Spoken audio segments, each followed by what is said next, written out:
This is Killer Innovations, a show about ideas, creativity, and how you can innovate.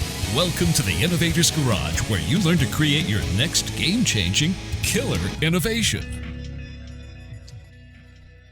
Welcome to this week's Killer Innovation Show. We're broadcasting today live from San Francisco. I'm out here visiting some companies and trying to get away from some of the Colorado weather this week.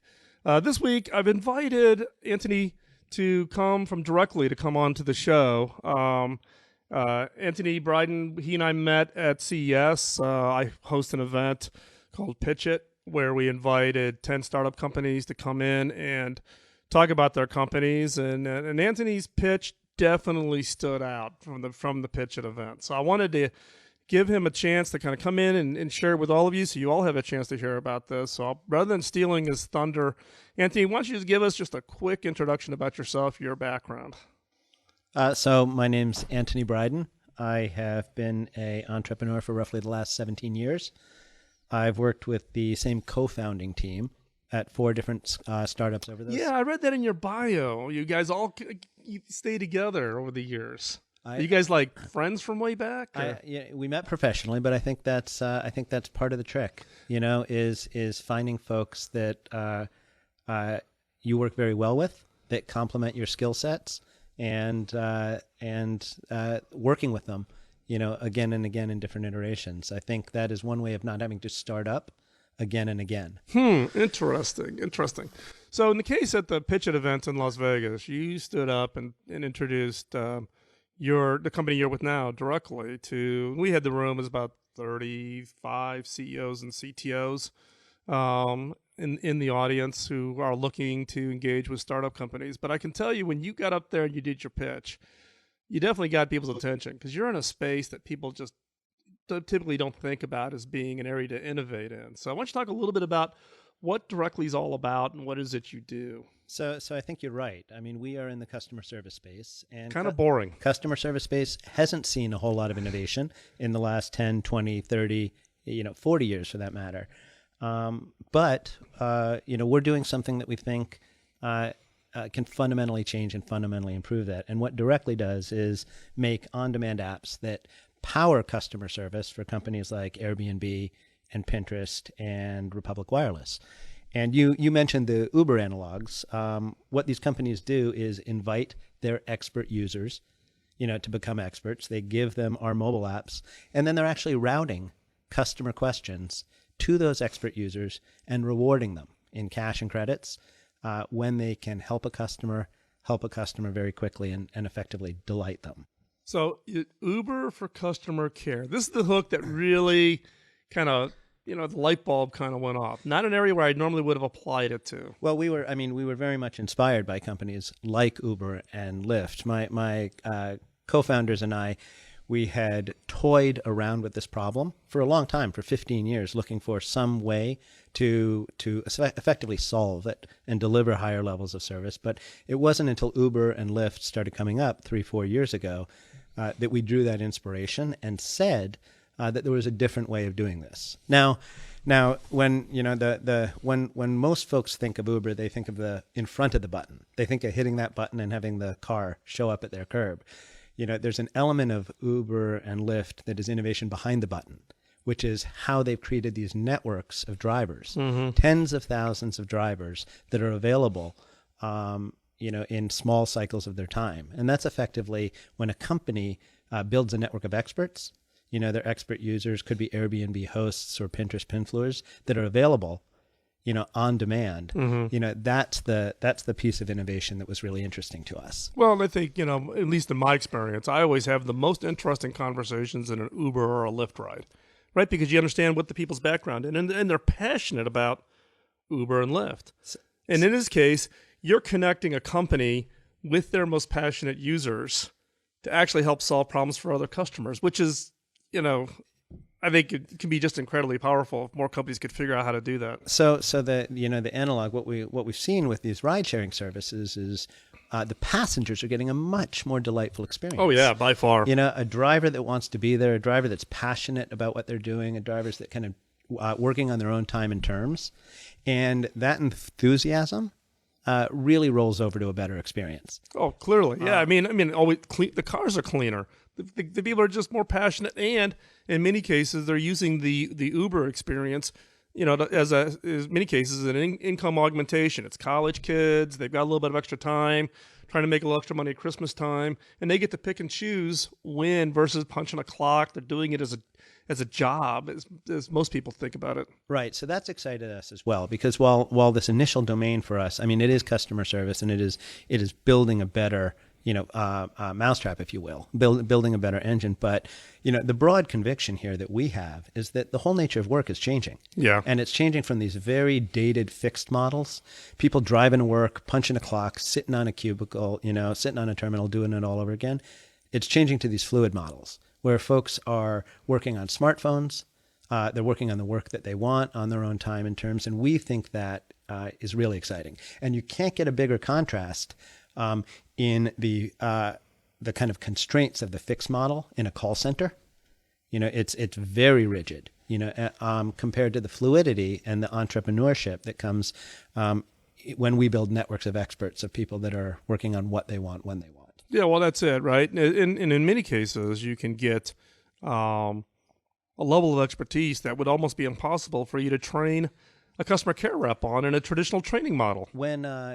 So that's spot on. And when it is a world of difference, when you call into a call center and you've got a question about your phone, for example, and it's being answered by somebody that's looking at a PDF manual. Rather than a user of the phone. In our networks for a cell company like Republic Wireless, that question, if you've got a question about a specific phone, it can be answered by somebody that uses that specific phone, that has been on that specific phone for over a year and knows exactly what you're talking about. And that, when it comes from someone that's passionate about the brand and expert in the exact problem, that's a whole nother kettle of fish. Well, and plus, in this case, with your clients, do the customer service reps reveal that they're not, quote, traditional employees of the company? Yeah, absolutely. Because I think that actually would be a great thing from the conversation perspective, because I maybe trust this person a little bit more versus feeling like I'm being sold to. So it's really important, we in every time we help a company roll out a network like this, we draw a really bright line between the experts that are part of the company's broader network and the employees. Mm-hmm. And that's very important, because even though there's a high level of performance, it's social, so the tone is always, is more conversational, so we always draw that bright line. But yes, one of the big assets is the authenticity when your question is being answered by someone that loves the brand, who sticks with the brand and the like. That's right on. Yeah, it's like I said, some of us just like, well, particularly the millennial generation now, thinking about even calling into a call center is like, I can't even think of the last time my son called me. Right. I get a text message, I get an email, I don't get a phone call. So that was the important part to us. For us, there were kind of three pieces. When a company builds one of these fluid networks, one of it is a fundamentally more enjoyable experience for the worker. The experts in our network make $200 a week on average. They make $2,000 a week, if they're top performers, and they're choosing kind of their work environment. But on the other side, the customer experiences that get opened up, when you can deliver an answer in minutes or seconds instead of 19 hours, there's whole new types of customer experiences that are very consistent with what's being demanded by millennials and younger users. Well, that's today. it. I think it's actually a better connection than kind of the traditional I fall into call queue hell, rather than finding someone who I can have a conversation with, who gets it, who can solve my problem, and I can get going. The parents, they may be willing to sit on hold, for 5 minutes. I guess I qualify as a parent. And now. they may be willing to wait 19 hours, to get a response back. But that is game over. Exactly. In today's world, it just doesn't work. So I think, when you were at the Pitch It event, this is the thing that really just resonated with me, because I think that's where, nobody ever thinks about these kind of behind the scenes.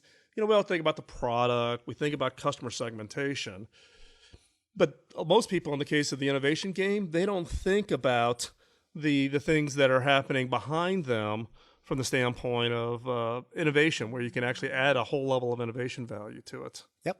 And yes, I mean, like one of the really interesting things about our early customers, when you think about customers like Pinterest and Republic Wireless and Airbnb, they're innovating fundamentally in their industries, but they're also applying that same innovation to every part of their business. Yeah, it's that's an interesting point. We're going to come back. We're going to pick up on this, talking about directly, and then also get you some feedback since you are a serial entrepreneur. I want to get more of those stories out there. So thanks for listening. We'll be right back. Come back after this commercial break. I'm Phil McKinney, and you're listening to Killer Innovations on the BizTalk Radio Network.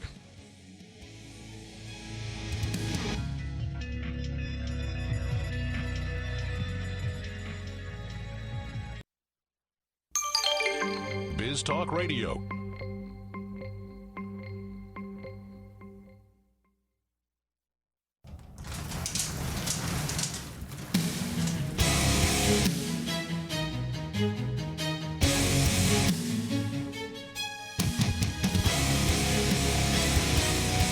This is Killer Innovations, a show about ideas, creativity, and how you can innovate. Welcome to the Innovator's Garage, where you learn to create your next game-changing killer innovation. Welcome back to Killer Innovations. I'm Phil McKinney, your host. We're continuing our conversation with Anthony Bryden at Directly. We started off in the first segment giving a little bit of background on Directly being the, I guess the best description I've come up with is the Uber for customer care, bringing businesses experts in as part of, quote, a network to provide really kind of that superior support and experience for users of products or services. So today you've got what? You've got, you said Republic Wireless, you've got Pinterest. Who else is using? Airbnb. Oh, Airbnb. Nextdoor. Oh, really? Lyft. There's a broad set of very innovative companies. And, we only launched formally 9 months ago. So you're still pretty young then. Still pretty young. A year in beta prior to that, and some significant R&D prior to that. But like a lot of startups, your early customers are the ones that are challenging the status quo on every possible dimension. And in the next few years, I think the onus is going to be on us to build the same sort of customer base in more traditional companies. Right. Yeah. So in this case, 9 months, and a year before that. So what in the first segment, you shared that the four of you kind of been together as a team as part of the startup activity. So what were you guys doing prior to the work here at Directly? So a lot of the principal companies go back a couple companies together. I've got one co-founder that I go all the way back to 98 with. Whoa. The companies have had a thread and a theme between them, but they've been varied. Our first company was a company that my co-founder Jeff started, which was a music distribution platform. For independent artists and for small labels. Our second one was an enterprise social network company. This is a fluid work. So this is like a pre-Yammer? Yeah, it was essentially Facebook for Fortune 500 companies. Oh, okay.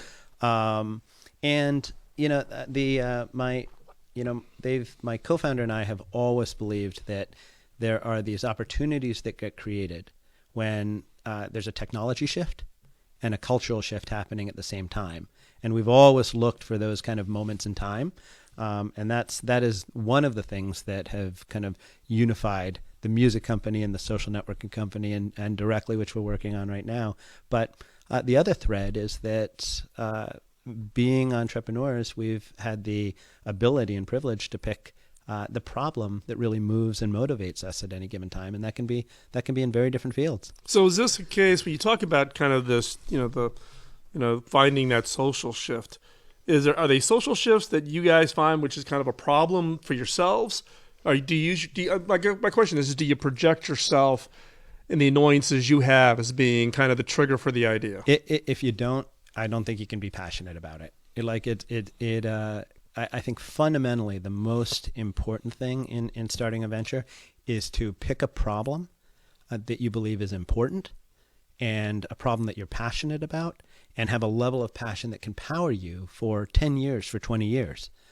Because the better your company does, the longer you're going to spend on that problem. Right.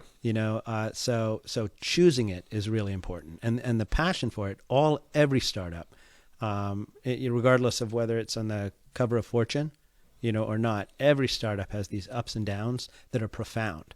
And if you don't believe that what you're doing is important and you don't have passion for it, I think it guarantee means that when the going gets tough, the company will fall apart. Right. You're not going to muscle through. Perseverance isn't going to be there. So I think that, you pick that important problem. You pick one that you're passionate about. When I talked about, it is, you can have broad set of passions. I think what we look for in addition to that is where there are those shifts coming together. And the examples I give, what we'll say, what I think kind of categorically, when the technology is shifting and the culture is shifting, there you get the opportunity for world-changing companies. So, one example, when social networks came up, the technology was there to create Facebook, but there was a culture changing and there was a cultural objection. So folks said, are folks really going to put pictures of their kids online?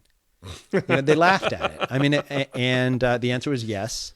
And a $100 billion company was born. Mm-hmm. When Lyft and Uber came up, folks said, okay, the technology was there. And folks said, are people really going to are women really going to get in a car with a strange driver, at midnight on a Saturday? And the answer was yes. And another, $100 billion segment is born. Airbnb. Are folks really going to let strangers stay in their bedroom and their home? And the answer is yes. So there you've got technology that enables something for the first time, but you've also got a cultural shift. Now for us, the mobile platform as a new way to work is a technology shift, but you've also got a culture of the fundamental way work is changing, shifting at the same time. And there's always a question of whether it's going to go or not, but it does go. There you get the opportunity to create something, truly moving. So you've brought this up twice now with this view that work is changing. What do you mean by that? You mean as far as, do companies really have employees, or do you really go kind of to this extended network of people to fulfill the needs of businesses now? So, yeah, we think that work is moving to these fluid models really rapidly, and there's a lot of examples in consumer segments that we've kind of touched on. You've got companies like Uber en route to being the biggest transportation company in the world, with almost no fixed workforce. Airbnb being the biggest hotelier in the world with almost no inventory. Instacart, no delivery vehicles, and the like. So those things that are happening in consumer segments, we think are going to happen to the enterprise side, very quickly as well. And, today's business requires agility. And the workforce models that are 20th century workforce models, where it's really hard to hire, really hard to onboard, those models are not proving adaptable enough and agile enough. And in our segment, for example, you often can't deliver a better than a 12-hour response time, with a fixed work model and customer service, and it's breaking, So yes, we think the composition of companies is going to change. There is always going to be a fixed workforce composition, but there's whole functions that are going to be augmented by fluid workforces, and that are going to perform a lot better. Interesting, because this does get into this whole issue of, what is the value chain that companies deliver in the future? How does that all stitch together when you don't control the value chain, from end to end anymore? You've got people from the outside coming in. Yeah. Yes, and there's amazing economic theory on this, and there's an economist named Coase on the theory of the firm.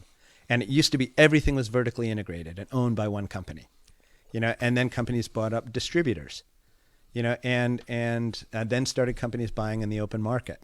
So there's a lot of economic theory that points to this fluid future that we see as inevitable. Perfect. When we come back from this commercial break, Anthony, I'm going to ask you when we come back, I'm interested in getting kind of your lessons learned given the serial entrepreneurialism. So when we come back, we're going to pick up from there. You're listening to Phil McKinney on Killer Innovations on the BizTalk Radio Network. Stay right there. We've got more to talk about.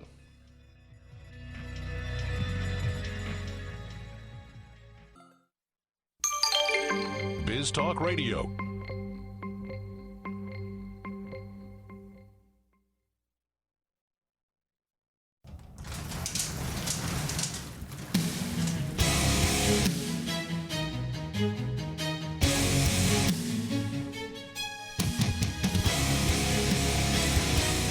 This is Killer Innovations, a show about ideas, creativity, and how you can innovate. Welcome to the Innovator's Garage, where you learn to create your next game-changing killer innovation. Welcome back to Killer Innovations. I'm Phil McKinney. We're speaking today with Anthony Bryden.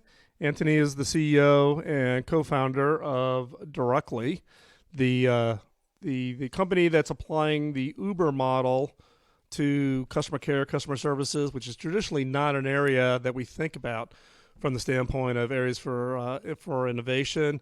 Really kind of a banner list of customers using it. But what I want to talk about now, though, is this isn't your first rodeo, right? You guys have been doing this for 9 months. You had R&D going on for a year. Since 2011. Since 2011 in this space.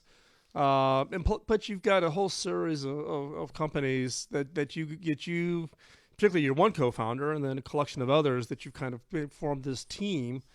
So if you look back across all those companies, and you had to boil it down to a handful of kind of lessons learned, kind of the trials and tribulations, but kind of the lessons learned. If someone's going to think about jumping in, last segment you gave what I thought was just a great, like kind of lessons learned about how do you identify and select, an idea, from the standpoint of looking for that, the social shifts, that are kind of coming. So I'm looking for more of those because I think my listeners would really benefit from that. So in terms of a playbook, of how we look at it, the first thing I've described is picking that problem area that you're really passionate about. That's job number one. That is the most important thing. It's not an MBA decision. It's not a market analysis. It's a pain you felt, and it's something that you think you could work for 20 years on. The second lesson is to be radically open about that idea. The tendency is to hoard it, to not tell people about it, to worry about competitive risk, to ask folks to sign NDAs and the like. Well, you and I were talking before we went live about the fact that I just had a guy today send me an email. He's got this great idea, but he won't tell me about it until I sign the NDA. And I'm like, then I'm not going to hear the idea. As an entrepreneur, you're signing your death sentence. Right, you can't sign NDAs. It's hard enough. So what radically open means taking some risk, an undeniable risk that your idea is going to get stolen, but the benefits of talking about it in terms of getting feedback on it, in terms of attracting people to it, in terms of honing it. So being radically open, is a key second point. Right. And my point also on that whole piece is the fact that the value's not in the idea, the value's in the execution. Yep. And if it's your idea and it's something you're really passionate about, odds are even whoever you share it with is not going to have that passion, and they're not going to have that execution commitment that you have. Your stomach can feel a little sick. When we started Directly, I went around to the CEOs and bought coffees for some of the folks that were proximal in the space, close to what we were considering doing, and I asked them for feedback. Because one, if they could do it in a heartbeat, if it was effortless for them, for somebody else to do, well, you kind of want to know that straight off too. Right. Because the last thing you want to do to be is $1 million into it and a year of your life into it when somebody just snaps their finger and does it. Right. And knocks you at it. Well, also, it gives you an indication of how much competitive advantage you really have. Yes. So you can have that pit, that sinking feeling in the pit of your stomach when you're exposing your idea and going out, and I think you've got to muscle through it in those early stages. Right. Third lesson, build a product really quickly and get into the market very quickly. When we started toying around with Directly, we did 3 sprints. A sprint is a 10-day burst where you're building code, and we had an initial product ready and out and on the web, in about 30 days. Really? And it was incredibly crude, but an expert could sign up, could answer questions, could earn rewards that we were paying on PayPal, and the very fundamentals of the systems were there in 3 sprints in 30 days. Now we're on sprint 111, today with a bigger team and with a much bigger team. But arguably that's 111 sprints into the same fundamental vectors that were there embryonically in the 3rd sprint. So it's really important to get out almost immediately, get into the market, get people using it.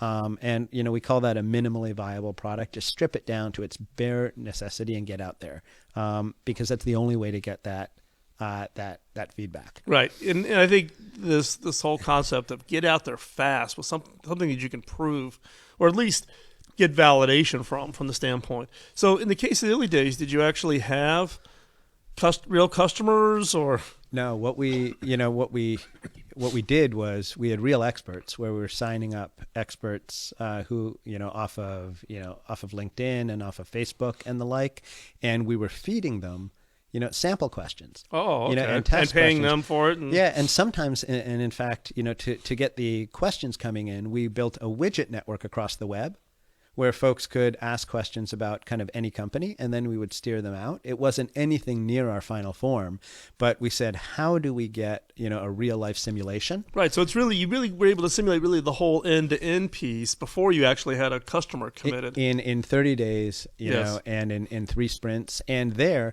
in our systems now, the companies offer the reward for the experts to earn. But there we were, simulating. We were pretending the companies were offering the reward for the experts to earn, and seeing how that drove performance and seeing how that drove response times and the like. So there's a lot of art to thinking what that small scale simulation would look like, and how to hack it. Because if you have only a few lines of code, how on earth can you convince a company to get going? That can be a catch-22 and a dead end. So right. So whether you're starting a room sharing service and start by renting out your own room, or a ride sharing service, and you're the driver. I mean, if you look at how companies like Munchery, came up, they were their founders themselves driving around delivering. Right. That the art of kind of simulating, that initial service and doing it very cheaply, is important. Interesting. So we always try. We start with our own time. We start with our own money. And we really try to think, how do we vet this idea as quickly and cheaply as possible? Because, frankly, I would say that 7 or 8 of our, prior to starting directly, we had 7 or 8 ideas for something that would also tackle the same problem area, and most of them failed. And luckily they failed really quickly. They failed after just a couple months of effort. That fail fast and fail inexpensively becomes really important. Right, it does. So when you think about, though, from the standpoint of Directly, you're 9 months into it. What does Directly look like a year from now?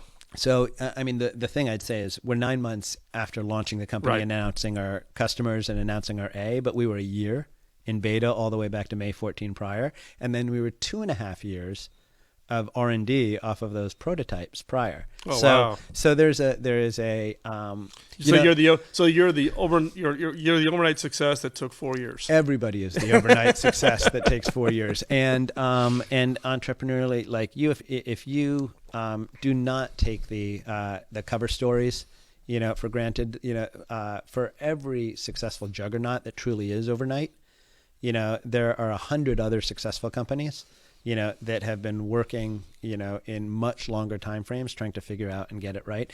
Entrepreneurially, that can be very depressing. To hear about the companies that are up and running in 9 months and thinking, I've been working on this for 2 years. That is almost all the rule when you peel back the onion. It's a lot longer and it's a lot harder than everybody tries to pretend it is. Yep. So, Anthony, I want to thank you for taking the time out here on a beautiful Sunday here in San Francisco. If people want to follow what you're up to, what's the best place to kind of see what you personally and what Directly's doing? So it's blog.directly.com. And that is a mix of kind of founder stories and anecdotes, and also a lot of what we're doing around fluid work models and around what we're doing in customer service. And in the case of Directly, are you taking expert signups now, or is that done directly through your customers? It's through the customers. Okay. The companies invite Good. their expert users in. Perfect. Hey, Anthony, I do want to thank you very much for taking this time. You guys got a great story. I'm anxious to kind of see where you guys are going. But again, congratulations. You really kicked it out of the park at our Pitch It event in Las Vegas. I want to thank you for taking the time to joining us there. And thanks for being part of this. It was a ton of fun in Vegas, and this was a ton of fun here. Great. We're going to take a quick commercial break here to obviously pay some bills. If you want to get connected to Killer Innovations, you can text the word innovate to 33444, or you can send an email to innovate@killerinnovations.com if you're outside the U.S. Or check out the show notes. We'll have all the links to directly and Anthony, and see all the show notes from today's show over at killerinnovations.com. When we come back from this commercial break, we will have this week's killer question, which is really taking a look at this whole issue of the value chain, which ties in directly to the conversation that we just had with Directly. So stay tuned. We'll be right back. You want to listen to in on this killer question? You're listening to Killer Innovations on the Biz Talk Radio Network.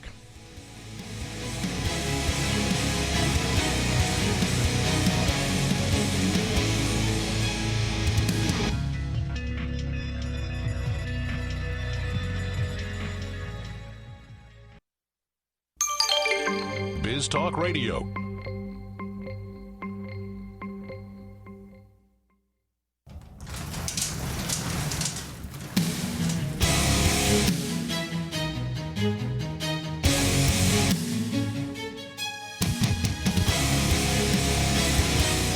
This is Killer Innovations, a show about ideas, creativity, and how you can innovate. Welcome to the Innovator's Garage, where you learn to create your next game-changing killer innovation. So are you ready to exercise your creative muscle? As I've shared many times, you can't come off the couch being a couch potato and run a marathon. The same applies to using your creative muscle to look and identify and innovate on new ideas. So this segment, we always talk about what we call the killer question. These are questions that cause you to look at problems and opportunities in a completely new and different way, forcing you to go beyond the first obvious answer, the answer that all of your competitors will come up with or others that are working in the same space. You want to come up with the idea that's non-obvious. You want to come up with something that's going to force you to go after the problem in a unique and different way. So what is this week's killer question? This week's killer question is what will your company's value chain look like in 5 years? What will it look like? Today, how we deliver the experiences to our customers is going to be radically different 5 years, just as it's been radically different if you think back 5 years from now to today. So how do you determine where you, both as an individual or a business, will be in 5 years? Humans, we have a hard time kind of even thinking about a year from now. You can't say where exactly you're going because you can't predict what's going to happen in the world. There's a lot of outside variables that you will get impacted from. However, you can challenge yourself to change. Now, change is hard. People tend to want to kind of do the same thing day in and day out. And it's that constant challenge of doing something new. In 2001, Apple's sales figures were in decline. The company at that point had yet to launch the iPhone, the iPad, or even the iPod, and was struggling to get the computer products into the big box stores. And they were primarily focused in the PC space. Their small market share made them really a low priority for most retail outlets, and the company was frustrated really by their lack of control over that potential customer's experience with the Apple products. By opening up their own chain of stores, Apple was able to control the entire value chain from start to finish. Now, the stores purposely simplified and enhanced that customer's experience with the Apple products. And today, the physical stores alone pull in literally billions of dollars in annual revenue for Apple. Now, can you replicate that kind of an experience for your own business? One area that's getting a lot of interest right now is the healthcare industry. And it's really trying to adapt to this coming, what I refer to as the gray wave. Now, the gray wave really refers to the way our population demographics are skewing older. We've got this big bubble of baby boomers, of which I am at the tail end of the baby boomer segment, that are coming along and will be aging. It's the largest kind of bubble that's kind of flowing through the whole demographic shift. Now, many of these people, some of them are childless, yet and they want to live longer an independent life, or they've got kids, but they don't want to be a burden on their families. Now, these people will, in the next 10 to 15 years, they're going to require some form of nursing assistance, nursing homes to help them with their old age. And healthcare providers, particularly with the change here in the United States of regulatory, but it's a big issue in Europe and a huge problem in Japan right now, is how do you refocus your value chain to provide a different kind of experience that satisfy these gray waivers? Now, the traditional industry focuses on nursing homes and assisted living, but what the gray wave population wants is to remain in their own house, keep that sense of independence that's defined their lives. Now, savvy healthcare organizations are looking at a new kind of assisted living that offers these gray waves the chance to keep their independence, but at the same time offer them a level of safety and security they need in the event of unexpected illness, surgical procedures where they need some help, falls, just remembering to take their medicines. Now, when a gray waiver signs up for these services, these companies place sensors in their homes. These are everything from motion cameras to sensors onto pill bottles. And basically, these sensors in the home are there to ensure that they're physically safe and haven't suffered any falls or unexpected problems. Now, these monitoring systems extend to such devices such as these caps on the medicine bottles, and they alert the nursing facility if a patient hasn't opened their medicine bottle to take their medication. And if you don't, it triggers a phone call. You get a call to remind you it's time to take your pills. Now, in my case, my grandmother lived until she was 96. Recently, she passed away about a year ago. But she lived in Cincinnati. My wife is a nurse. She kind of takes care of all the medical needs for both sides of the family. And we always had to worry about those situations. So this is a situation where it's a personal passion area for me because of you can see yourself in this, both in the case of family, parents and grandparents, aunts and uncles, but also when you start getting up into age, you start worrying about yourself. How are you going to take advantage of these things so that you can live an independent life? Now, this change with these sensors and bringing technology in is a fundamental shift in the value chain for assisted living. Traditional assisted living meant that customers lived within the four walls of a facility that basically stripped them down to their sense of independence and autonomy. You felt like you were staying in a hospital ward. Now, that model worked for years, but the technology for alternative really didn't exist. And now that the technology is available, the value chain has to evolve. And by doing so, these nursing homes can continue to give the generation of people who prize their independence above anything else, that really the product that they want to need, gradually going into these changes. So, and as you look at the ways your value chain might change or evolve over the next 5 years, consider what will happen if your existing customer group goes away and their needs change.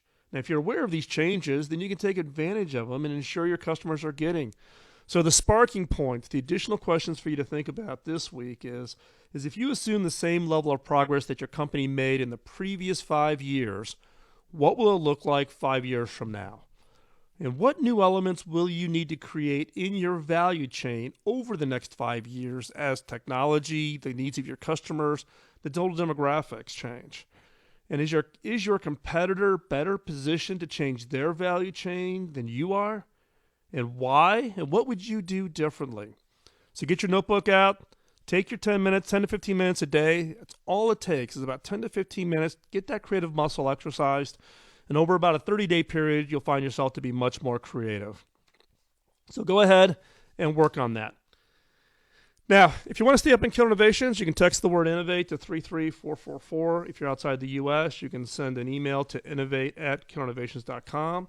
Check out today's show notes over at killerinnovations.com. We'll have all of the links to all of the URLs and sites that we talked about here on the show. Also, you can find there how to connect in with the group over at LinkedIn and other locations. Also, don't miss out the other great shows on BizTalk Radio Network. Visit biztalkradio.com. Today's show is engineered by Jeremiah, who always has to keep me on track. I'm Phil McKinney. Don't let the innovation critics get you down. Keep on innovating. We'll talk to you next week. Bye-bye.